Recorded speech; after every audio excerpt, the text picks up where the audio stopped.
अस्सलाम वालेकुम जी, मैं हूं मुबशर हाशमी। जियो पॉडकास्ट का ये सिलसिला जारी है जिसमें हम मुख्तलिफ़ सेलिब्रिटीज़ को अपने पॉडकास्ट में बुलाते हैं और उनसे उनकी इंस्पायरिंग स्टोरी और जो उनकी मोटिवेशनल स्टोरी है वो सुनने की कोशिश करते हैं, समझने की कोशिश करते हैं कि वो इस जर्नी तक कैसे पहुँचे।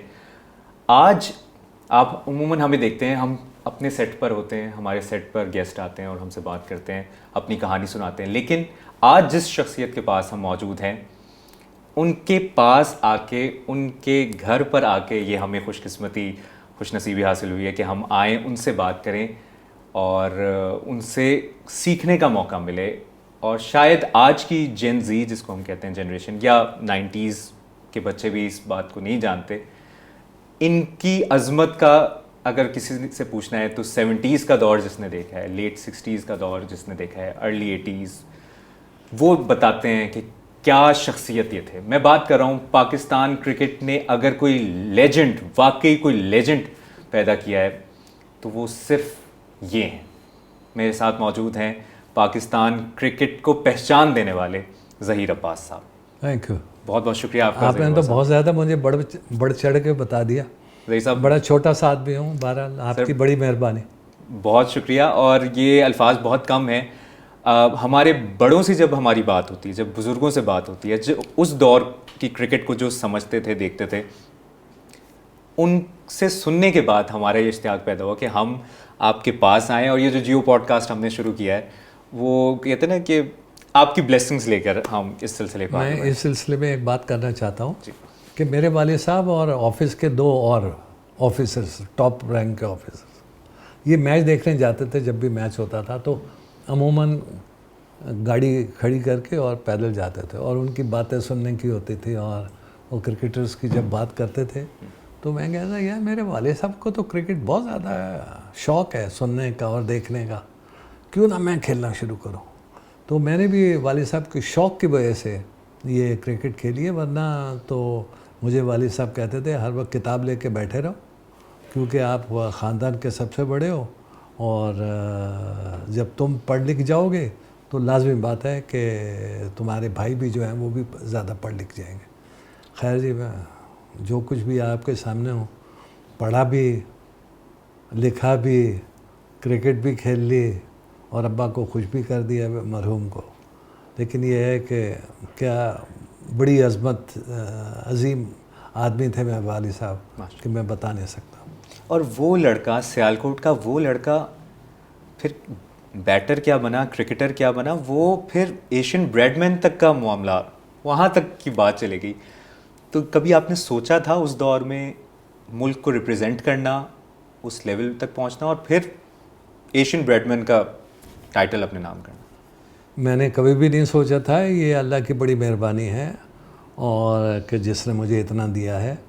और देखिए, ये सब होता है मेहनत से। मैंने बड़ी मेहनत की, बड़ा खेला, कई कई घंटे तक खेलता रहता था। और जब मुझे ये पता होता था कि अब वालिद साहब के घर पे आने का टाइम हो गया, फटाफट घर पे आ जाया करता था और पढ़ता रहता था, ताकि अब्बा को ये पता न चले कि मैं आवारागर्दी करने गया हूँ या खेलने गया हूँ, समझा। लेकिन एक बात है कि जी, मैंने बहुत मेहनत की इस गेम में। इतनी मेहनत की कि मैंने ये कहा कि जब तक कि मैं फील्ड पे हूँ मुझे दुनिया जानती है, और जब मैं आउट होके और ग्राउंड पे चला जाऊँगा तो कई ऐसे प्लेयर्स हैं जो कि आउट होके ग्राउंड मतलब ड्रेसिंग रूम में आ जाते, तो उसका क्या। तो अब आप खुद ही सोच लें कि कितने लगाव के साथ मैंने क्रिकेट खेली होगी, कि ये सोच के कि मैंने आउट नहीं होना। और यही वजह है कि आप देख लें 100 सेंचुरियाँ भी की और डबल 100 भी 4 दफ़ा किए। फिर आपके सामने ये सब कुछ। हमारे ज़माने में सिर्फ ये था कि टेस्ट क्रिकेट इतनी नहीं थी। अगर हमारे ज़माने में टेस्ट क्रिकेट इतनी होती तो हम भी टेस्ट क्रिकेट में कोई 1400-1500 स्कोर किए हुए होते। लेकिन हमारे ज़माने में काउंटी क्रिकेट बहुत बड़ी चीज़ थी और हमने काउंटी क्रिकेट खेली। खुदा का शुक्र है, खुदा का शुक्र है, जिधर जिसकी लिखी होती है। जो व्यूवर्स हमें देख रहे हैं, साबिक भारतीय कप्तान सुनील गावस्कर ने ज़हीर अब्बास द लेजेंड के बारे में कहा था कि 5 दिन के टेस्ट मैच में 4 दिन ज़हीर खेलते हैं और एक दिन बाकी 21 खिलाड़ी खेलते हैं। तो उस दौर में सही साहब टाइमिंग, स्टाइल, टेक्निक, फिर आपका वो लेट कट स्पिनर्स को आप जो खेलते थे, और मैंने इन दिनों आपको बहुत दोबारा से फॉलो किया और देखा कि आजकल के क्रिकेटर्स के पास तो बहुत इंस्पिरेशंस हैं, आप हैं कि इनको फॉलो करो, उनको फॉलो। उस दौर में आपकी कौन इंस्पिरेशन थी कि यार ये क्रिकेटर है जिसको मैंने फॉलो करना है? उस वक्त तो यूट्यूब भी नहीं था। मैं हनीफ मोहम्मद साहब की बातें बड़ी सुना करता था और उनको फॉलो करता था। वो तो जब मैंने शुरू किया, उनका लास्ट टेस्ट मैच था और मेरा पहला टेस्ट मैच था। आप उनके साथ खेले? मैं उनके साथ खेला, एक टेस्ट मैच खेला, उसके बाद वो फिर रिटायर हो गए। लेकिन ये कि उनकी जो भी बातें होती थी वो मैं गिठा लगा लेता था, उन्होंने क्या बात की है, और वही सोच सोच के मैंने क्रिकेट में इम्प्रूवमेंट लाने की कोशिश की। ये याद रखिए, कोई ज़रूरी नहीं है कि कोई आपको बैटिंग सिखाए या आपको मतलब ग्राउंड पे लेके जाए। आप उनकी बातों से भी बहुत कुछ सीख सकते हैं, और मैंने हनी भाई की बातों से सीखा, और मैं बड़ा शुक्रगुजार हूँ उस फैमिली का कि जिसने मुझे इतना सिखाया। और इंटरनेशनल क्रिकेटर कौन से उस दौर में? वो इंटरनेशनल क्रिकेट थे मेरे जो फेवरेट थे वो थे अपने रोहन कैनाई साहब, वेस्ट इंडीज़, फिर गैरी सोबर्स भी थे, और भी दूसरे प्लेयर्स थे जिनके साथ मैं खेला हूँ। मैं तो कभी ज़िंदगी में सोच भी नहीं सकता था कि मैं इनके साथ खेलूँगा काउंटी क्रिकेट में या वर्ल्ड 11 में। तो ये ऊपर वाले की देन है, और उस जगह के लड़के की जो कि हम लोग तो छोटी छोटी जगहों पे खेला करते थे, देखते ही देखते एक दिन मुझे एक दोस्त मोटरसाइकिल पे नाज़िमाबाद लेके जा रहा था, तो बोलता है, यार सुना है यहाँ पर एक लड़का आया हुआ है और वो बिल्कुल गैरी सोबर्स है। अरे वाह। मैंने कहा यार ये किसका नाम ले रहा है? कि गैरी सोबर्स तो वैसे भी लेफ्ट हैंड, तो मैंने भूल गया कि भाई गैरी सोबर्स इसने किसको कहा। लेकिन बाद में पता ये चला कि वो लड़का जब फिर दोबारा मुझसे आके मिला, कहने लगे सर हमें पता था आज आप खेल रहे हैं, तो हम तो आपको गैरी सोबर्स, और आपने जो हमें आज खुशियाँ दी हैं उसका मैं बयान नहीं कर सकता, थैंक यू वेरी मच। तो बाज़ लोगों को क्रिकेट मेरी बहुत पसंद थी, और मैं खेला करता था पार्क क्रेसेंट में, नाज़िमाबाद में। और नाज़िमाबाद में मैं ख़ुद विकेट्स लगाया करता था, जूट की विकेट्स जो है वो लगाया करता था दूसरे लड़कों के साथ, और बैटिंग किया करता था। एक दिन मैं आपको एक स्टोरी बताता हूँ, छोटी सी। मैं पार्क क्रेसेंट पे मुझे बैटिंग नहीं दी। उस था सैटरडे, नेक्स्ट डे था मैच। तो मेरा दोस्त जो मुझे पार्क क्रेसेंट में लेके गया, तो वो कहने लगे, इफ्तिखार भाई ज़हीर अब्बास को बैटिंग दो यार, इतनी दूर से आया बैटिंग। कह नहीं, इसने जूते नहीं पहने हुए। कह जूते मैं अभी पहनाता हूँ, अभी पहनवा देता हूँ।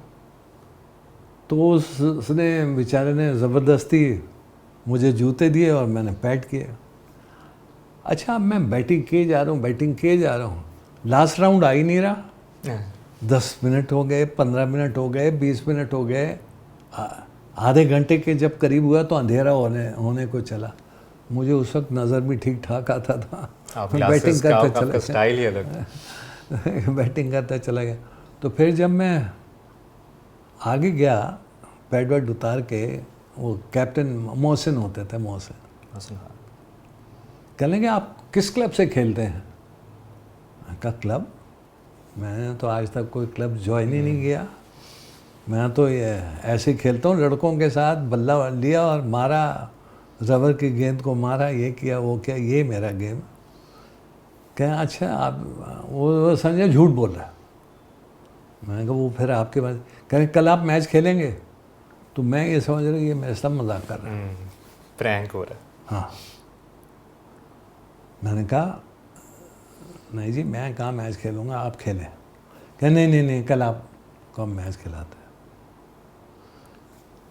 नेक्स्ट डे मैच खिलाया, मैंने 100 कर दिया। वाह, 100 करना तो आपके लिए ऐसे था तो ना? जब वो 100 कर दिया तो इतने में सादत अली भाईजान आए, जो हमारे क्लब के मेन आदमी थे। उन्होंने मोटरसाइकिल पकड़ी और मुझे कहा, ज़हीर बैठो पीछे, बैठो पीछे। हाँ ठीक है भाई। दूसरे क्लब पे ले गए, वहाँ पर भी मैच हो रहा था।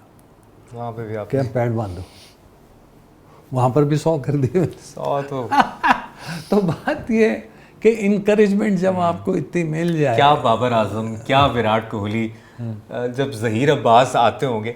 ज़हीर साहब, आप और जो नाजरीन इस वक्त हमें देख रहे हैं जिन्होंने ज़हीर अब्बास साहब की उस तरह बैटिंग को नहीं देखा हुआ उस दौर को, इन्होंने 274 रन्स किए थे इंग्लैंड में, और आप अंदाज़ा लगा सकते हैं ये 9 घंटे और 10 मिनट बैटिंग करते रहे उस दौर में।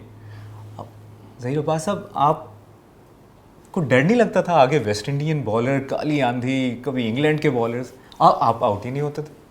यही तो मज़ा था। बात असल ये, जवानी जो है वो किसी से डरती नहीं, बुढ़ापा जो है वो डरना शुरू हो जाता। लिहाजा जब हम जवान थे हम कहते थे आओ जिसने भी आना है, और जनाब हम खूब दबा के उनकी भी ऐसी की तैसी करते थे।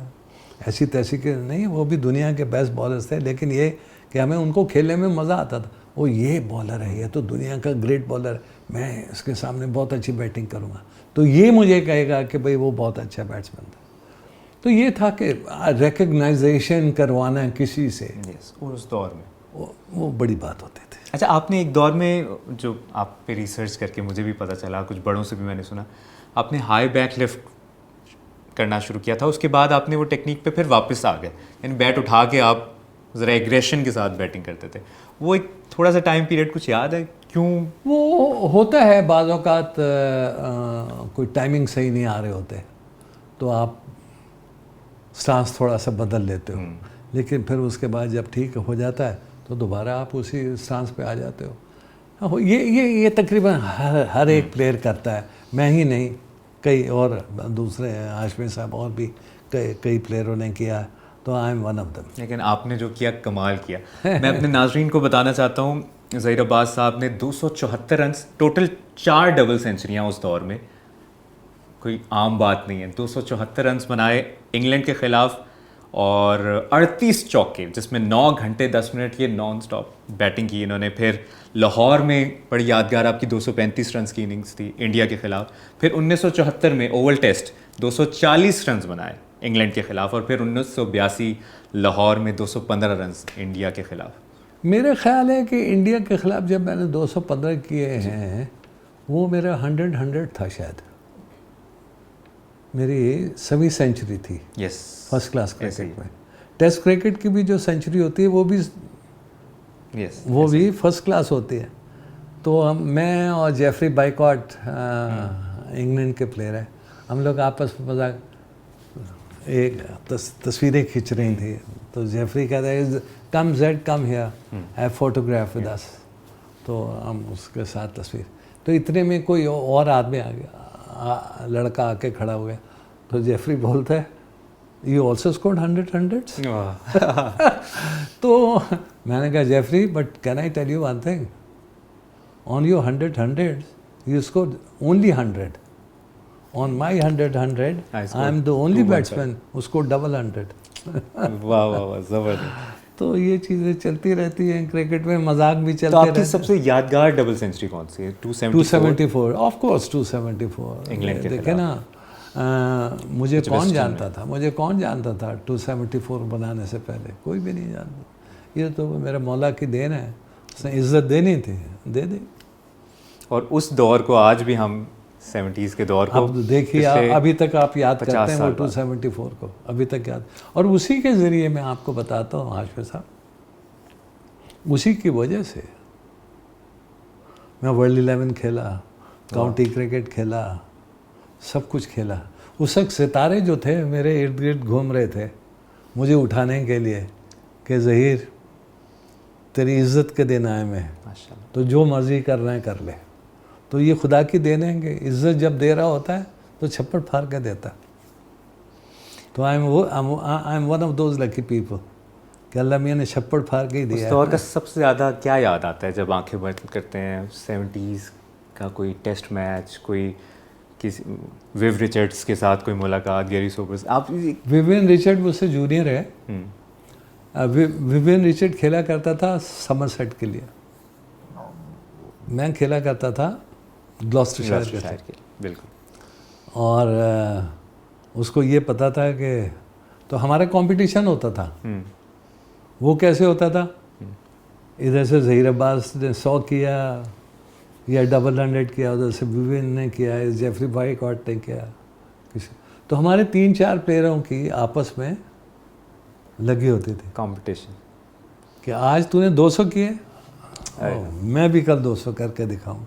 तो ये बड़ा हमारा आता था हमारा। ज़हीर अब्बास साहब को किस बॉलर से डर लगता था? यानी एक होता है कि यार इसका ओवर ना आए या इसका ओवर निकल जाए। जवानी में तो किसी से डर नहीं लगा। उसके बाद जब आदमी थोड़ा ऑन द फील्ड पिच पे, हाँ, जब आदमी थोड़ा बहुत एज का होने लगता है तो ऑब्वियसली रिफ्लेक्सेस स्लो हो जाते हैं, लेकिन वो फिर एक्सपीरियंस से खेलता है, रिफ्लेक्सेस से नहीं, टेक्निक से। अच्छा, आज की जनरेशन या पिछले 90s की क्रिकेट के बाद जो पिछले 15-20 साल में या 30 साल में हुआ है, PSL, लीग्स, IPL और बिग बैश, इतने, इस दौर के लोग क्या जाने कि कैरी पैकर भी आया था जिसने सब कुछ बदल के रख दिया था और आप लोग भी वहाँ चले गए थे। मैं बताऊँ कैरी पैकर किस तरह से मुझे फ़ोन आया कैरी पैकर का। मैं हैम्पशायर के ख़िलाफ़ खेल रहा था जिसमें विवियन रिचर्ड नहीं, जिसमें गॉर्डन ग्रीनिच खेलता है और एडी रॉबर्ट्स खेलता है। उनके ख़िलाफ़ मैंने 100 किया, इतने में फट से फ़ोन आया लंदन से, ज़हीर, आर यू ज़हीर, 4 दफ़ा पूछा उसने मुझसे। जिस तरह VIP कॉल होती है ना, तो वो हमेशा पूछते हैं are you Zaheer, are you Zaheer, are you Zaheer, make sure कि मैं ज़हीर ही बोल रहा हूँ, कोई और। Z, my name is Kerry packer,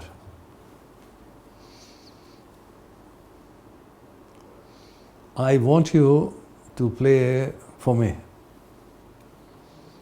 would you like to play? I said, I would love to play. I would love to play. Come to London tonight. London गया, कोई उनके कैरी पैकर के कोई 10-15 लोग उनके साथ थे। कोई कुछ था, कोई कुछ था, कोई कुछ था, कोई कुछ था। कहने लगे ज़हीर इस पे साइन कर दो। कहने लगे तुमने ये नहीं पूछा कि कितने पैसे हैं? मैं कहा नहीं, for me it's a great honour to play for Kerry Packer, I signed. क्योंकि फिर दूसरे जो थे ना, उनकी बराबरी में आ जाता है ना, जब दूसरों ने भी तो साइन किए थे, तो मैंने कहा यार मैं भी तो उनके बराबर आ जाऊँ। आसान अल्फाज में आज के हिसाब से, आज की वैल्यू के हिसाब से वो कितने पैसे होंगे जो उस वक्त आपको मिले? या उस खैर आजकल के प्लेयर तो बहुत कमाते हैं, बहुत ही ज़्यादा कमाते हैं। कैरी पैकर का दौर भी, उस ज़माने में इतना पैसा मिल रहा है, उस ज़माने में जो कैरी पैकर से जो मिला करता था काफ़ी होता था। इवन काउंटी क्रिकेट से ज़्यादा था। मैंने तो काउंटी क्रिकेट कोई 14-15 साल खेली है ना भाई, उसमें हमें मिला करता था पैसे।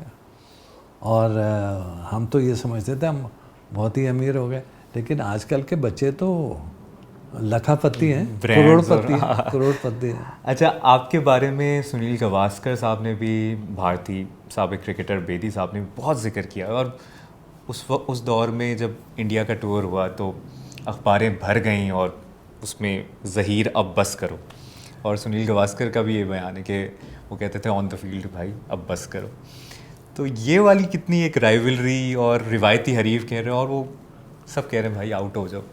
4 दिन आप खेल रहे हैं, 1 दिन वो, बाकी सब खेल रहे हैं। होता यूँ है कि जब आप खेल रहे होते हो ना, बाज़ लोग जो हैं, बैट्समैन जो हैं, जो प्लेयर्स जो हैं, जो बैटर्स जो हैं, वो जब 100 कर लेते हैं, मैं भाई हो गया अपना काम, हो बस अपना, मैंने तो अपना काम कर दिया। लेकिन मैं ये कहता था कि आज मेरी फॉर्म है, कल फॉर्म हो या ना हो, इस मौके से फ़ायदा उठाओ। और मैं आउट नहीं होता था, वाह। यही सोच के कि कल वो दिन आए या ना आए, इस मौके से फ़ायदा उठाओ। अब वो जो आजकल के दौर में कहते हैं मैनिफेस्ट करके जाते थे कि आउट नहीं होना, एक पॉजिटिव माइंडसेट के साथ जाते थे, या बस जब हाथ में बैट होता था पता होता था बॉल आ जानी? कोई एक मंत्रा क्या था ज़हीर अब्बास का? नहीं जी, सबसे बड़ी बात तो ये है कि या मेरा मौला सेंचुरी करवा देना, सेंचुरी के इरादे से निकलते थे। तो जब 20-25 हो जाते थे तो मैं सोचता था यार अब नहीं आउट होना, अगर मैं 20-25 कर सकता हूँ तो मैं 100 क्यों नहीं कर सकता। यही वजह है कि 100 हो गए, सेंचुरीज हो गए। और आपको जब कप्तानी भी मिली, वो भी आपको 34 साल की उम्र में जाके मिली, ये भी आपके रिकॉर्ड्स में। और फिर 300s आपने कंसेक्टिव इंडिया के ख़िलाफ़ किए। और आपने एक इंटरेस्टिंगली 1975 में पाकिस्तान और वेस्ट इंडीज़ का मैच हुआ जिसमें आपने ओपनिंग भी की और पहला ओवर भी कराया। ये भी आपके पास एक मुनफरिद रिकॉर्ड। ये मुझे बिल्कुल नहीं पता, इसका मुझे अंदाज़ा नहीं। तो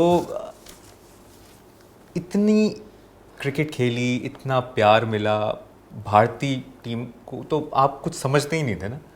जो हम उनके पुराने, अभी जब आपको आईसीसी हॉल ऑफ फेम का सब मिला, वीडियो जो सबने बयानात दिए, वो तो शायद ही किसी पाकिस्तानी क्रिकेटर के इतने बड़े फ़ैन थे जिस तरह सुनील गावस्कर आपकी जिक्र करते हैं। आप नहीं, हमारे जावेद मियांदाद साहब, वसीम अकरम साहब, हनीफ मोहम्मद साहब, वकार यूनुस साहब, बहुत बड़े क्रिकेटर हैं माशाल्लाह माशाल्लाह। बस आपको प्रिंस कहते थे जी, प्रिंस कहते थे कि हमारा प्रिंस है। प्रिंस क्या कहते थे, वो तो बुक में लिखा है, मेरी बुक में, कि Zaheer Abbas meet the prince of Pakistan, you know like. लेकिन ये है कि हमारे पाकिस्तान में, सच्ची बात बताऊं, उस ज़माने में बहुत बड़े बड़े प्लेयर पैदा किए, बहुत बड़े प्लेयर पैदा किए। ज़्यादातर तो काउंटी क्रिकेट खेल रहे होते थे। काउंटी क्रिकेट खेलना मजाक नहीं होता था किस ज़माने। और आप देख लें, गिन लें कितने प्लेयर खेलते रहे। मैं खेला, इमरान खेला, जावेद मियांदाद खेला, वकार यूनुस खेला, वसीम अकरम खेला, और इसके अलावा और बड़े बड़े मतलब क्रिकेटर जो रीसेंट डेज में थे, उन्होंने भी काउंटी क्रिकेट खेली। उस ज़माने में काउंटी क्रिकेट खेलना बहुत ही बड़ी बात, बहुत ही बड़ी बात। और वो सबसे बड़ा पैसा अर्न करने का वही तरीका था। देखिए, हमें जब पाकिस्तान से जब हमने क्रिकेट खेली है, तो बताएं हमें रोज़ के कितने पैसे मिलते होंगे, आपको आइडिया है? आज के हिसाब से नहीं, आइडिया बता दें आप। सोच भी नहीं सकते। नहीं, बताइए, यानी कोई नाम, कितने फिगर का कोई नाम ले लीजिए इस दौर के हिसाब से। यानी अगर उस दौर को 1000 रुपये, 15 रुपये रोज़ मिला करते थे। बताइए, अंदाज़ा लगा। हमने उस ज़माने में क्रिकेट खेली है भाई, पाकिस्तान के लिए, और खूब खेली, और खूब खेली। लेकिन हमें अफसोस ही है, हमें अफसोस है। देखिए, मुझे अफसोस है, बाकी जो दूसरे जिन्होंने 12-12, 13-13 हज़ार, उन्होंने टेस्ट क्रिकेट बहुत खेली, हमारे टेस्ट क्रिकेट थी नहीं। लेकिन जो आप खेले, कमाल खेले। अच्छा, उस दौर में भी ड्रेसिंग रूम का माहौल ख़राब होता था किसी से, जिस तरह आजकल या रिसेंट पास्ट में होता है कि यार या इख्तलाफात हो गए, मीडिया को ख़बर दे दी, तो उस दौर में भी ऐसे होता था? हर ज़माने में हुआ, हर ज़माने में हुआ। लेकिन ये है कि भाई, मैं तो एक चीज़ ही सोचता था, सेंचुरी करनी, अपना खेलो भाई। खेल को सबको याद रखेंगे, ये लड़ाइयों को कोई याद नहीं रखे। अच्छा, ये एक बड़ी इंटरेस्टिंग बात सामने आई कि 1985 और 86 में श्रीलंका के ख़िलाफ़ फिर वो आपका आखिरी मैच साबित हुआ। आपको फेयरवेल दी गई, लेकिन आपको प्रॉपर वाली फेयरवेल नहीं मिली जिस तरह आप चाहते थे कि अभी पाकिस्तान में किसी को सही फेयरवेल मिली तो फिर यार ये तो आप खेलना चाहते थे। और ठीक, नहीं, जो हो गया सो हो गया। फेयरवेल पाकिस्तान में किसी को भी नहीं मिलती। मुझे बताओ किसको मिली? किसी को। ये चीज़ें भूल जाओ। तो इमरान खान जब टीम में आए एज जूनियर और फिर जब वो कप्तान बने, फिर उन्होंने भी बहुत कुछ किया कि वो माजिद खान के साथ ही सीधे हो गए आपके। देखिए मैं डिस्कस ही नहीं करना चाहता वो कि वो किसके साथ अच्छे थे किसके साथ बुरे थे। मुझे ये याद है जब वो खेल रहा था तो मैंने 200 किए, 100 किए, काउंटी क्रिकेट में हमने सब कुछ किया। मैं खुश हूँ माशाल्लाह अपनी परफॉर्मेंस से। मुझे किसी से लेने देने की कोई ज़रूरत ही नहीं। और मैं आपको बताऊँ इसीलिए मैं खुश आदमी हूँ कि मुझे किसी से कुछ लेना देना ही नहीं है। अच्छा, आप किसी मेरे सीनियर ने बताया कि तौसीफ़ अहमद भी आपकी तख्लीक थे, शायद नेट पे आपने पहली बॉल उनकी फेस की, फिर आपने कहा भाई ये तो बड़ा अच्छा बॉलर है, बड़ा बरखुरदार है और बड़ी मेहनत करता है। खेला देखिए उन्होंने कोई बगैर शायद वो आपकी तकलीफ फर्स्ट क्लास नहीं। मैं मुश्ताक मोहम्मद, अच्छा मेरे ख्याल में मुश्ताक मोहम्मद साहब ने कहा कि कल तुम टेस्ट मैच खेलोगे। वो सोच भी नहीं सकता था मैं टेस्ट मैच खेलूँगा। ज़बरदस्त। आपके उस दौर के चंद फेवरेट प्लेयर कौन से थे पाकिस्तान जो आपकी टीम में साथ खेले? देखिए जी मेरे ज़माने में तो ये था भाई, मेरे सारे सीनियर्स थे। माजिद खान थे, आसिफ इकबाल थे, मुश्ताक मोहम्मद थे, माजिद खान सादिक मोहम्मद थे। मुश्ताक मोहम्मद के साथ तो आपकी बड़ी पार्टनरशिप्स भी लगी। बहुत लगे ये सब प्लेयर्स। और सीनियर प्लेयर्स ऐसे थे कि हम ज़ुबान नहीं खोल सकते थे अपनी, कसम से अपनी ज़ुबान नहीं खोल सकते थे। परवेज़ सज्जाद थे। हमने कहा हमने ज़ुबान खोल के क्या करनी भाई, हमारा जो काम है वो किए चले जाओ। मैंने तो एक ही चीज़ को टारगेट बनाया हुआ था, रन्स रन्स रन्स रन्स। अच्छा, 1979 का वर्ल्ड कप जो जिनको नहीं याद वो यकीनन रिकॉल करेंगे, ट्रिक इन्फो पे जाएंगे और दोबारा मैं चाहता हूँ हम बहुत करीब थे जीत के। और क्लाइव लाइट जो वेस्ट इंडीज़ के उस वक्त के कप्तान थे, लेजेंड, उन्होंने कह दिया था कि हमें लगा था मैच निकल गया हाथ में। Semifinal Pakistan versus West Indies, 293 runs बनाए उन्होंने, 294 का टारगेट दिया। आसिफ इकबाल ने 4 विकेटें हासिल की। आप और माजिद खान ने 81 रन्स बनाए, आपने 93 रन्स की ज़बरदस्त इनिंग्स, और आपकी कुछ यादगार इनिंग्स में से इसको समझा जाता है। फिर अचानक क्या हुआ कि हम सेमीफाइनल हार गए? नहीं, मेरे ख्याल में उस वक्त बैटिंग ऑर्डर में कुछ चेंजेस लानी चाहिए थी जो हम नहीं ला सके। तो कुछ लोग कहते हैं हारून रशीद बड़ा स्लो खेले। नहीं, मैं किसी का नाम नहीं लेना चाहता। हमें कुछ बैटिंग ऑर्डर में चेंजेस लानी चाहिए थी। अगर शायद चेंजेस आ जाती तो रिजल्ट्स कुछ और होते। और आपने तो कमाल किया उसमें 93। यार हमने पहली दफ़ा थोड़ी कमाल एशियन ब्रेडमैन की कभी असल में डॉन ब्रेडमैन से मुलाकात हुई? हाँ जी, मेरी ये तस्वीर लगी हुई है, ये डॉन ब्रेडमैन साहब है। अरे वाह वाह वाह, ज़बरदस्त। ये तो कब की तस्वीर? ये मैं जब वर्ल्ड 11 से जब सेलेक्ट हुआ था तो ये मुझसे मिलने आए थे एट द एडिलेड एयरपोर्ट। ये एयरपोर्ट पे मुलाकात हो रही है। ज़बरदस्त। कह रहे थे मैं तेरी रिस्ट देखने आया हूँ। अरे वाह, कि तू कितना स्ट्रॉन्ग आदमी है, तेरी रिस्ट कितनी तकड़ी अकड़ी। मैंने कहा जी ये देख ले मेरी रिस्ट ये है। लेकिन वो समझता था क्रिकेट को, बहुत समझता था। और वो वर्ल्ड 11 इन्होंने सेलेक्ट की थी दूसरे प्लेयर के साथ मिलके। जब वर्ल्ड 11 सेलेक्ट हुई थी तो डॉन ब्रेडमैन साहब ने भी की थी। और क्या क्या बातें हुई, बड़ी लंबी स्टोरी है। फिर भी आज के दौर का ज़हीर अब्बास कौन है? आपको क्या लगता है? आप यकीनन क्रिकेट देखते होंगे, क्रिकेट में बहुत तब्दीली आ गई, तेज़ हो गई क्रिकेट। 60 ओवर से अब तो 10-10 ओवर्स के भी बड़ी बड़ी लीग्स होती। बहुत मेहनत करनी पड़ेगी जिसको भी बड़ा नाम करना होता है ना। जैसे अभी हमारे बैट्समैन हैं बाबर का नाम बहुत बड़ा है माशाल्लाह, लेकिन मेहनत और मेहनत। बाबर की कवर ड्राइव या बहुत एहतराम से या ज़हीर अब्बास की कवर ड्राइव? नहीं, देखिए बाबर ऊंचा प्लेयर है, आजकल फॉर्म में नहीं है। वो कोई बात नहीं, होता है, हम भी फॉर्म। अरे मैंने तो 274 करके कुछ अरसे के बाद मुझे ड्रॉप कर, मुझे 2 दफ़ा ड्रॉप किया था पाकिस्तान की टीम से।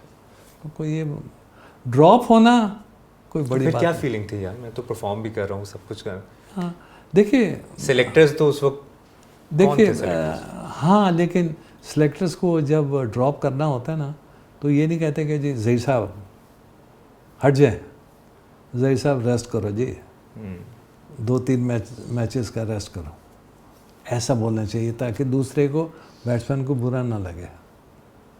आप आराम से कह दें कि आप रेस्ट फरमाइए, ये हम आपको रेस्ट दे रहे हैं 2-4 मैचेस का, उसके बाद दोबारा आप पाकिस्तान की टीम से खेलेंगे, आपकी उम्र ही क्या है। आप अपनी क्रिकेट जब वाइंड अप हो रही थी, फेयरवेल की तरफ मामला जा रहे थे, कितना मज़ीद और खेल सकते थे आपके ख्याल में? आप अपनी दिल की बात, एक तो होता है ना कि आपका जिस्म आपका साथ दे रहा है। मैं वनडे क्रिकेट ज़रूर खेल सकता था, वनडे क्रिकेट में डेफिनेटली खेल सकता था, लेकिन ये है कि इत्तेफाक की बात यह है कि खेल ना पाया, कोई बात नहीं। तो लेकिन इतनी मेमोरीज छोड़ गया था मैं, इतनी। I was the first one to score 3 consecutive centuries in first class cricket. यार और कितना रिकॉर्ड लोगे मुझसे हैं, कितना रिकॉर्ड मांगोगे? मैंने सब कुछ दिया, सब कुछ दिया। और वो ग्रेटनेस ये है कि आज 50 साल या 55 साल बाद हम उस इनिंग्स, उस दौर को याद मुझे करें। 37 साल या 38 साल हुए रिटायर हुए, लेकिन अभी तक रिकॉर्ड नहीं टूटे। बिल्कुल ऐसे ही है, ऐसे ही। ज़हीर अब्बास साहब, आपकी सब आखिरी 2 सवाल। एक तो कोई रिग्रेट पाकिस्तान क्रिकेट छोड़ते हुए, या आप कहते हैं कि यार उस वक्त मैं जिस कैलिबर का प्लेयर था मैं बात कर लेता कि यार नहीं मुझे अभी और खेलना है, या आपने गनीमत मानी और मैंने गनीमत ही मानी और छोड़ दिया। लेकिन मुझे पाकिस्तान क्रिकेट बोर्ड से अफसोस है, और वो ये है कि उस ज़माने में अगर वो ज़्यादा टेस्ट मैच खिलाते तो टेस्ट रिकॉर्ड हमारे बहुत ज़्यादा होते, इतने कम ना होते, क्योंकि खेले ही नहीं है ज़्यादा। जब खेलते हैं ज़्यादा तो ज़्यादा स्कोर होता है, और देख ही लिया लोगों ने।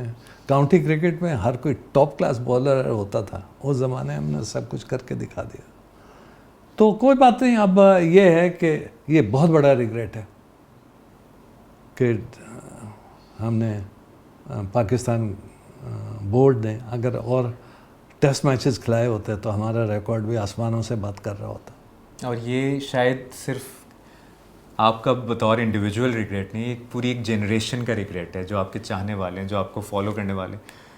आखिर में मैं शुक्रिया भी आपका अदा करूंगा, और आपने जिस तरह वो पुरानी यादें ताज़ा की हैं, नई जनरेशन, नए क्रिकेटर्स, उनको मैसेज क्या देंगे? वो किस तरह से, एक तो होता है ना कि टेक्निक बदल गई, वक्त बदल गया, चीज़ें डायनामिक्स बदल गए, जो जीत की लगन, या जिस तरह आप कह रहे हैं कि मैदान में जाने से पहले बस सेंचुरी बनानी, चाहे कुछ हो होना, क्या मैसेज देंगे आप?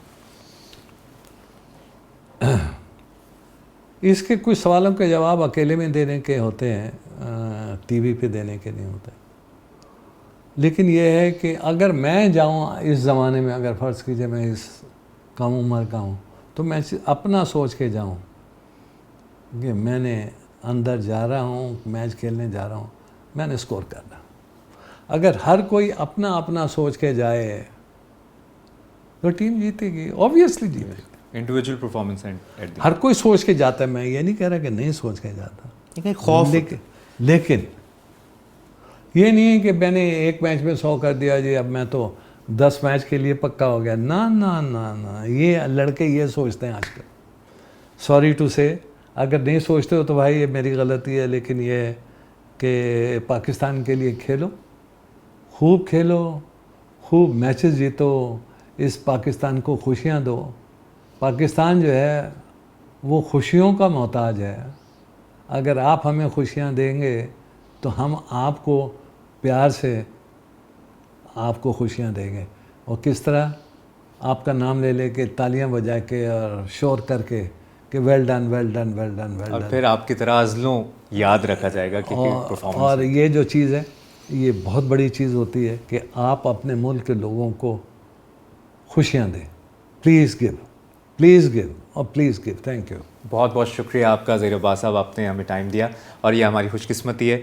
अल्लाह आपको सेहत दे और आपकी सेहत माशाल्लाह बहुत अच्छी लग रही है। आप सेहतमंद रहें, लंबी उम्र दे अल्लाह आपको। बहुत शुक्रिया sir, thank you very much. मेरे साथ मौजूद हैं फ़ाखिर महमूद। कहाँ हैं आजकल आप, क्या कर रहे हैं? म्यूज़िक में प्रोड्यूस बनाता भी रहता हूँ लेकिन रिलीज़ नहीं कर पाता। कोई आपके म्यूचुअल फ्रेंड्स होंगे हारून के साथ और आपके कि यार वापस रीयूनाइट हो जाओ। मेरी हारून दोनों की ख्वाहिश थी बैक 4-5 ईयर्स अगो कि हम रीयूनियन करेंगे और हो सकता है वो हो भी जाए, हो सकता है ना हो, सो वी डोंट नो।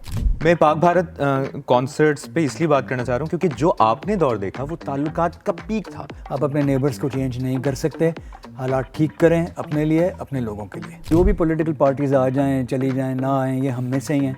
इनमें से भी ज़्यादातर 2 नंबर और करप्ट लोग ही हैं। जब तक आपका अदालती निज़ाम और इंसाफ का निज़ाम टॉप 10 में नहीं आएगा, देयर इज़ नो होप। लेकिन जिन दिनों में हालात गड़बड़ हों, उन दिनों में व्हाट्सएप ग्रुपों में इधर उधर कमेंट लिखना बंद कर देना चाहिए। तुम हमको याद रखना, कभी दिल से ना भुलाना।